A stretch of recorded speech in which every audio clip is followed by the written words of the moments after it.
जय श्री गणेश. गणपती बाप्पा मोरया. नमस्कार मित्रांनो, आपल्या सर्वांचं मनपूर्वक स्वागत आहे. आज आपण हिंदू धर्मातील अत्यंत पवित्र आणि लोकप्रिय मानल्या जाणाऱ्या संकष्टी चतुर्थीविषयी सविस्तर माहिती जाणून घेणार आहोत. अनेक जण दर महिन्याला संकष्टी चतुर्थीचे व्रत करतात, दिवसभर उपवास करतात, श्री गणेशाची पूजा करतात आणि चंद्रोदयानंतर उपवास सोडतात. परंतु या व्रताची सुरुवात कशी झाली? याला संकष्टी असं नाव का पडलं? या दिवशी चंद्राला अर्घ्य का दिले जातं? श्री गणेश प्रथम पूजनीय कसे झाले? आणि या व्रतामागील धार्मिक संदेश काय आहे हे अनेकांना माहीत नसतं. म्हणून आज आपण या सर्व गोष्टी पुराणांमध्ये आणि धार्मिक परंपरेत सांगितल्या जाणाऱ्या कथांच्या आधारे समजून घेणार आहोत. सर्वप्रथम संकष्टी या शब्दाचा अर्थ समजून घेऊया. संकष्टी हा शब्द संकट या शब्दापासून तयार झाला आहे. संकटाचा नाश करणारी तिथी म्हणजे संकष्टी चतुर्थी. हिंदू पंचांगानुसार प्रत्येक पौर्णिमेनंतर येणाऱ्या कृष्ण पक्षातील चतुर्थीला संकष्टी चतुर्थी म्हणतात. जर ही चतुर्थी मंगळवारी आली तर तिला अंगारकी संकष्टी असे म्हणतात आणि ती विशेष पुण्यदायी मानली जाते. या दिवशी भगवान श्री गणेशांची भक्तिभावाने पूजा केल्यास विघ्ने दूर होतात, मनाला शांती मिळते आणि कार्यसिद्धी होते अशी श्रद्धा आहे. आता जाणून घेऊया श्री गणेश प्रथम पूजनीय कसे झाले. प्राचीन काळी कैलास पर्वतावरती भगवान शंकर आणि माता पार्वती निवास करीत होते. एके दिवशी माता पार्वती स्नानासाठी जाणार होत्या. त्यांनी आपल्या अंगावरील उठण्यापासून एक तेजस्वी बालकाची निर्मिती केली. त्या बालकात त्यांनी प्राण फुंकले आणि त्याला आपल्या महालाच्या प्रवेशद्वारावरती उभे करून आज्ञा दिली, मी स्नान करून येईपर्यंत कुणालाही आत प्रवेश करू देऊ नकोस. बालकाने आईची आज्ञा शिरसावंत मानली. काही वेळानं भगवान शंकर तेथे आले. त्यांनी आत जाण्याचा प्रयत्न केला, परंतु त्या बालकाने त्यांना थांबवले. भगवान शंकरांनी आपण या घराचे स्वामी असल्याचे सांगितले, तरीही त्या बालकाने आईची आज्ञा मोडण्यास नकार दिला. त्यामुळे भगवान शंकरांच्या गणांनी त्याच्यावरती हल्ला केला, पण त्या लहान बालकाने सर्वांना पराभूत केले. शेवटी भगवान शंकरांनी त्रिशूळाचा प्रहार करून त्याचे मस्तक छेदले. माता पार्वती बाहेर आल्या. त्यांनी आपल्या पुत्राची अवस्था पाहिली. त्यांना अत्यंत दुःख झाले. त्यांच्या क्रोधामुळे संपूर्ण विश्व संकटात सापडले. देव, ऋषी आणि सर्व लोक भयभीत झाले. सर्वांनी भगवान शंकराला विनंती केली, या संकटातून जगाची सुटका करावी. तेव्हा भगवान शंकरांनी आपल्या गणांना उत्तर दिलं. जाऊन प्रथम दिसणाऱ्या प्राण्याचं मस्तक आणण्याची आज्ञा दिली. गणांनी एका हत्तीचं मस्तक मिळालं. ते बालकाच्या धडाला जोडण्यात आलं आणि त्याला पुन्हा जीवन प्राप्त झालं. भगवान शंकरांनी त्याला गणांचा अधिपती म्हणून गणेश हे नाव दिलं. तसेच त्यांनी वर दिला की यापुढे कोणतेही शुभकार्य, कोणताही यज्ञ, कोणतेही धार्मिक कार्य किंवा कोणतीही पूजा श्री गणेशाच्या पूजनाशिवाय पूर्ण होणार नाही. त्यामुळे श्री गणेश प्रथम पूजनीय झाले. श्री गणेशाला विघ्नहर्ता, बुद्धिदाता, सिद्धिविनायक, मंगलमूर्ती अशी अनेक नावे प्राप्त झाली. त्यांच्या एका हातात पाश, दुसऱ्या हातात अंकुश, तिसऱ्या हातात मोदक आणि चौथा हात अभय देणारा आहे. त्यांचे मोठे कान सर्वांचे ऐकण्याचा संदेश देतात. त्यांची सोंड बुद्धी आणि विवेकाचे प्रतीक आहे. मोठे पोट जीवनातील सर्व सुखदुःख स्वीकारण्याचा संदेश देते. त्यांचे वाहन असलेला उंदीर मनातील चंचल इच्छांचे प्रतीक मानला जातो. श्री गणेश त्यावरती आरूढ होतात, म्हणजेच मनावरती नियंत्रण ठेवण्याचा संदेश देतात. त्यामुळे श्री गणेशाची उपासना ही केवळ धार्मिक नसून जीवनाचा योग्य दिशा देणारी मानली जाते. आता आपण संकष्टी चतुर्थीची उत्पत्ती पाहूया. एकदा भाद्रपद शुक्ल चतुर्थीच्या दिवशी अनेक ऋषी, देव आणि भक्तांनी श्री गणेशाला विविध प्रकारचे मोदक, लाडू, स्वादिष्ट नैवेद्य अर्पण केले. आपल्या भक्तांचे प्रेम पाहून श्री गणेशांनी सर्वांचा नैवेद्य आनंदाने स्वीकारला. रात्र झाली तेव्हा ते आपल्या वाहन असलेल्या उंदरावरती बसून कैलासाकडे निघाले. वाटेत अचानक एका सापाला पाहून उंदीर घाबरला आणि उडी मारून बाजूला झाला. त्यामुळे श्री गणेश खाली पडले. त्यांच्या पोटातील मोदक बाहेर पडले. श्री गणेशांनी शांतपणे ते सर्व मोदक पुन्हा पोटात ठेवले आणि सापानेच आपल्या पोटाभोवती वेढा घातला. हे दृश्य आकाशात असलेल्या चंद्रदेवांनी पाहिले. आपल्या सौंदर्याचा आणि तेजाचा गर्व झालेल्या चंद्रदेवांना हसू आवरले नाही. त्यांनी श्री गणेशांची थट्टा केली. भगवान श्री गणेशांना चंद्राचा अहंकार आणि उपहास अजिबात आवडला नाही. त्यांनी क्रोधाने चंद्राला शाप दिला. हे चंद्रा, तुला आपल्या रूपाचा आणि सौंदर्याचा गर्व झाला आहे. आजपासून जो कोणी भाद्रपद शुक्ल चतुर्थीच्या दिवशी तुझं दर्शन घेईल त्याच्यावरती खोटा आरोप होईल आणि त्याला विनाकारण कलंक सहन करावा लागेल. श्री गणेशाचा शाप ऐकताच चंद्रदेव भयभीत झाले. त्यांचे तेज कमी झाले. सर्व देव, ऋषी आणि लोक चिंतेत पडले, कारण चंद्राशिवाय कालगणना, ऋतुचक्र आणि अनेक धार्मिक विधी अपूर्ण होत होते. चंद्रदेवांनी भगवान श्री गणेशाची मनापासून क्षमा मागितली. देवतांनीही श्री गणेशाची प्रार्थना केली. श्री गणेशाचा स्वभाव करुणामय असल्यामुळे त्यांनी चंद्राला पूर्ण क्षमा केली नाही, पण शाप सौम्य केला. त्यांनी सांगितले, माझे वचन खोटे होणार नाही, परंतु भाद्रपद शुक्ल चतुर्थीच्या दिवशी तुझे दर्शन अशुभ मानले जाईल. इतर दिवशी तुझे दर्शन शुभच राहील. तसेच या दिवशी जर एखाद्या व्यक्तीकडून चुकून तुझे दर्शन झाले तर त्याने माझी भक्ती करावी, माझी कथा ऐकावी, श्रद्धेने प्रार्थना करावी. त्यामुळे त्या दोषाचा प्रभाव कमी होईल. या कथेमुळे गणेश चतुर्थीच्या दिवशी चंद्रदर्शन टाळण्याची परंपरा निर्माण झाली. मात्र संकष्टी चतुर्थीला चंद्राला अर्घ्य देण्यामागील कारण वेगळं आहे. संकष्टीच्या दिवशी दिवसभर उपवास केल्यानंतर चंद्रोदयानंतर व्रत पूर्ण केले जाते. चंद्र हा मनाचा अधिपती मानला जातो.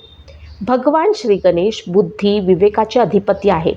बुद्धी आणि मन यांचा समतोल राखण्याचा संदेश या विधीतून दिला जातो. म्हणूनच संकष्ट चतुर्थीच्या दिवशी चंद्राला अर्घ्य अर्पण करून त्यानंतर श्री गणेशाचा प्रसाद ग्रहण केला जातो.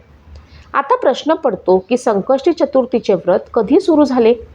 धार्मिक परंपरेनुसार एकदा माता पार्वतींनी भगवान शंकरांना विचारले, हे महादेवा, कलियुगातील मनुष्य सतत संकटांनी वेढलेला असतो.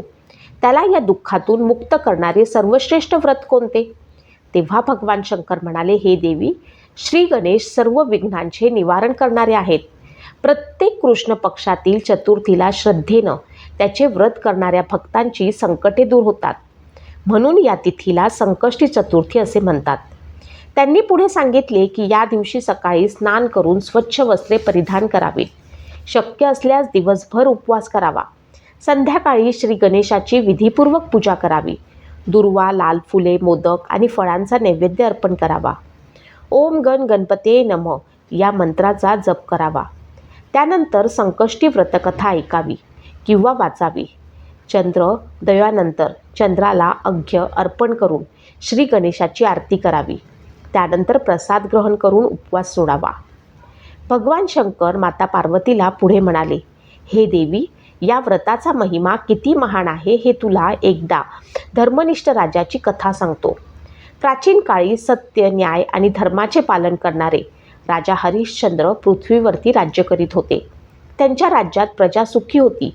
कोणीही उपाशी राहत नव्हते. सर्वत्र धर्म, दया, सत्याचे राज्य होते. परंतु काळाच्या नियमानुसार त्यांच्या जीवनात कठीण परीक्षा आली. महर्षी विश्वामित्रांच्या प्रसंगामुळे त्यांना आपले संपूर्ण राज्य दान करावे लागले. सत्यवचनाचे पालन करण्यासाठी त्यांनी राजसिंहासन, धनसंपत्ती आणि सर्व वैभवाचा त्याग केला. परिस्थिती इतकी कठीण झाली की त्यांनी स्वतःला दास म्हणून विकले. राणी तारामती दुसऱ्याच्या घरी सेवा करू लागल्या. पुत्र रोहिताश्वलाही अनेक हालअपेष्टा सहन कराव्या लागल्या. पुढे राजा हरिश्चंद्रांना स्मशानभूमीत काम करावे लागले. मृतांच्या अंत्यसंस्कारासाठी कर घेणे हेच त्यांचे कार्य होते. एके दिवशी नियतीने आणखी कठोर परीक्षा घेतली. सर्पदंशामुळे रोहिताश्वाचा मृत्यू झाला. राणी तारामती दुःखी अंतकरणानं पुत्राचे पार्थिव घेऊन स्मशानभूमीत आल्या. तेथे उभे असलेले राजा हरिश्चंद्र हे स्वतःचेच पती आहेत हे त्या क्षणी त्यांनी धर्मापेक्षा मोठे मानले नाही राजा हरिश्चंद्रांनी नियमाप्रमाणे अंत्यसंस्काराचा कर मागितला. राणीकडे काहीच नव्हते.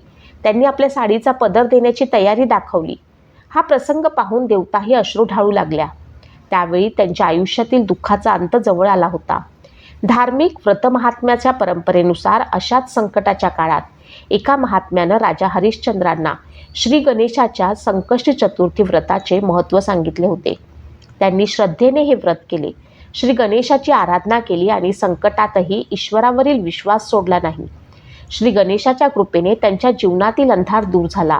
देव प्रसन्न झाले. त्यांचा पुत्र पुन्हा जिवंत झाला. राज्य परत मिळाले आणि सत्याचा विजय झाला. भगवान शंकर म्हणाले, हे पार्वती, या कथेचा अर्थ असा आहे की संकट कितीही मोठे असले तरी श्रद्धा, सत्य, धैर्य सोडू नये. श्री गणेश भक्तांच्या जीवनातील विघ्ने दूर करून त्यांना योग्य मार्ग दाखवतात. यानंतर भगवान शंकरांनी आणखी एक उदाहरण सांगितले. द्वापार युगात पांडवांना वनवास भोगावा लागला. राज्य, वैभव आणि सुख सर्व काही गमावले होते. अनेक संकटे त्यांच्यासमोर उभी राहिली. त्या काळात महर्षी व्यास त्यांना भेटले. युधिष्ठिरांनी त्यांना विचारले, भगवंत, धर्माचे पालन करूनही आम्ही इतकी दुःखे का भोगत आहोत? महर्षी व्यास म्हणाले, संकटाच्या काळात श्री गणेशाची उपासना अत्यंत फलदायी आहे. तुम्ही सर्वांनी संकष्टी चतुर्थीचे व्रत करा. पांडवांनी श्रद्धेने व्रत केले, श्री गणेशाचे पूजन केले आणि मनोभावे प्रार्थना केली. कालांतराने त्यांना श्रीकृष्णाचे मार्गदर्शन मिळाले, योग्य मित्र लाभले, आत्मविश्वास वाढला आणि शेवटी धर्माच्या बाजूने त्यांचा विजय झाला. म्हणूनच व्रत महात्म्याच्या परंपरेत सांगितले जाते की संकष्टी चतुर्थीचे व्रत मनुष्याला संकटात धैर्य देते, योग्य निर्णय घेण्याची बुद्धी देते आणि ईश्वरावरील श्रद्धा दृढ करते. याच कारणामुळे आजही लाखो भक्त दर महिन्याला हे व्रत श्रद्धेने करतात आणि विघ्नहर्ता श्री गणेशाची कृपा प्राप्त करण्याचा प्रयत्न करतात. भगवान शंकर माता पार्वतीला म्हणाले, हे देवी, संकष्टी चतुर्थीचे व्रत केवळ इच्छा पूर्ण करण्यासाठी नसून मनुष्याला संयम, श्रद्धा, धैर्य आणि भक्ती शिकवणारे व्रत आहे. जो मनुष्य श्रद्धेने हे व्रत करतो त्याच्या जीवनातील विघ्ने दूर होतात, मन शांत राहते आणि त्याला योग्य निर्णय घेण्याची बुद्धी प्राप्त होते. श्री गणेश हे बुद्धी, विवेक आणि सिद्धीचे अधिपती आहेत. म्हणून कोणतेही शुभ कार्य सुरू करण्यापूर्वी त्यांची पूजा केली जाते. हिंदू धर्मात प्रत्येक महिन्याला येणाऱ्या संकष्टी चतुर्थीला विशेष महत्त्व आहे. प्रत्येक महिन्यातील संकष्टीला वेगवेगळे धार्मिक महत्त्व सांगितले जाते आणि अनेक भक्त वर्षभर सर्व संकष्टीचे व्रत करतात. यापैकी मंगळवारी येणारी संकष्टी अंगारकी संकष्टी म्हणून ओळखली जाते. धार्मिक श्रद्धेनुसार या दिवशी केलेल्या व्रताला विशेष पुण्य प्राप्त होते.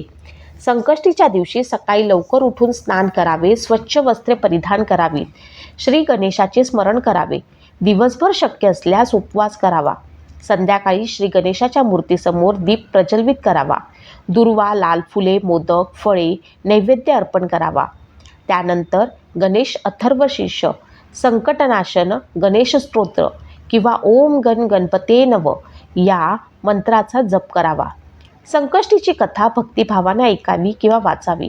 चंद्रोदयानंतर चंद्राला स्वच्छ पाण्याने अर्घ्य अर्पण करून श्री गणेशाची आरती करावी आणि नंतर प्रसाद ग्रहण करून उपवास सोडावा. मात्र उपवास हा श्रद्धेचा विषय आहे. आरोग्याची अडचण असलेल्या व्यक्तींनी आपल्या प्रकृतीनुसार व्रत करावे. श्री गणेशांना मोदक, दुर्वा आणि लाल फुले विशेष प्रिय मानली जातात.